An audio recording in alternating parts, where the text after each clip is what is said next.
Exercise 5, Booking Analysis.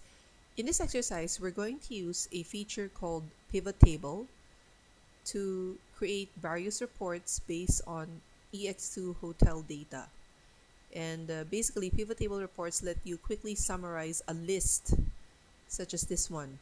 Okay, now we say this is a list because it is in a format where the first row consists of the names of the fields that can be found in each column of the list, and then every row after that would be a record. And in this case, we have records of bookings, hotel bookings. Now, before we use the pivot table to construct a report based on this data, we have to make sure that we have an empty row before the first row of the list and an empty row after the last row of the list to separate it from the surrounding data. And the same goes for the columns. Our last column is column L, so we have to make sure that column M is blank, which it is. So now we just have to make sure that there's a blank row between row 2 and row 3 so that row 2 does not get included in the list. And let's right click on row number 3, the gray button here, and insert a empty row here.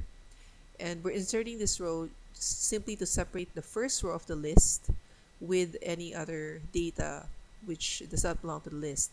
And if you don't want to show this empty row, you can just right click and hide this row. Okay, so now we can start building the pivot table report. The first pivot table report we want to build will summarize the total room nights by room type, which is in this column, and nationality, which is in this column, and room nights is here.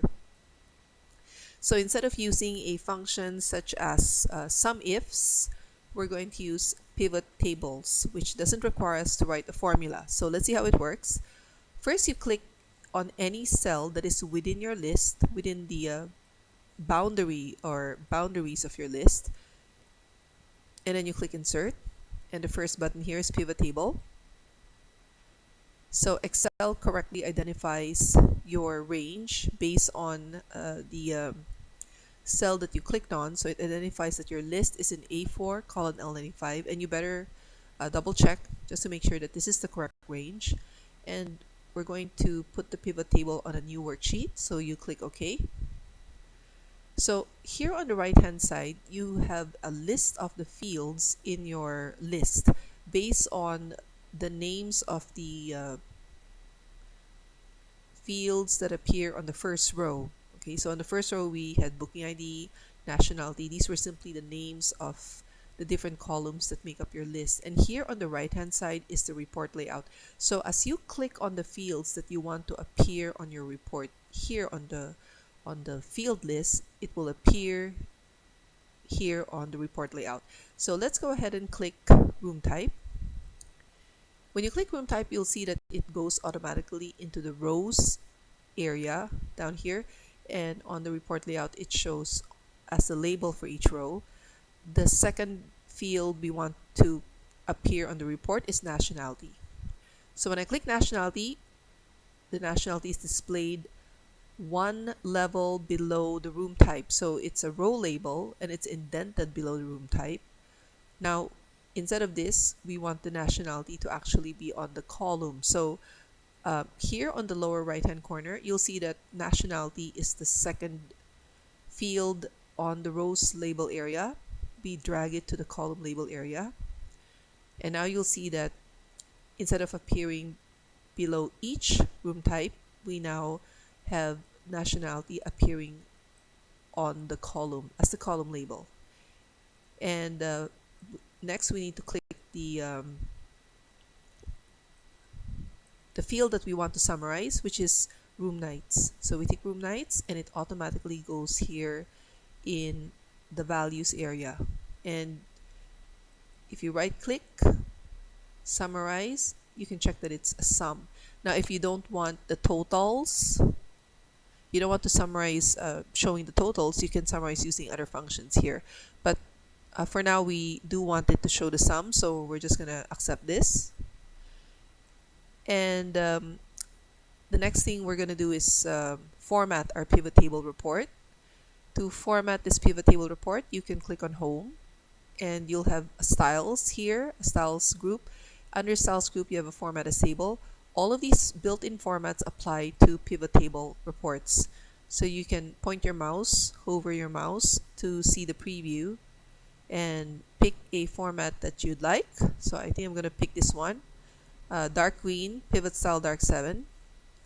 And here is my pivot table report. You may also notice that there are actually filters for your row and column labels. So you can just focus on, let's say, all the twin rooms. And for the nationality, you can focus on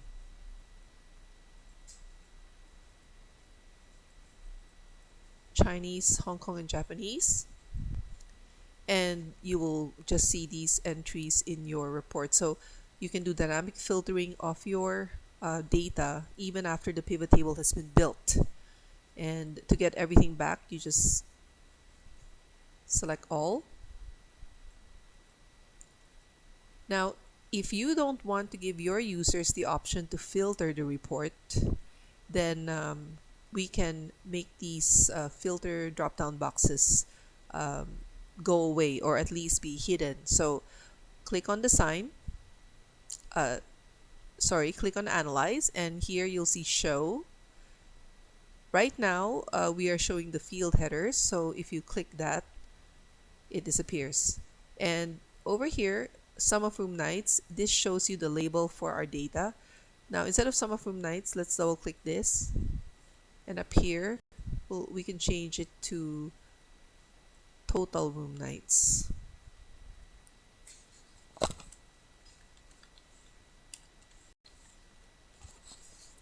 So that's our first report. And now let's rename this to EX5 Booking Analysis.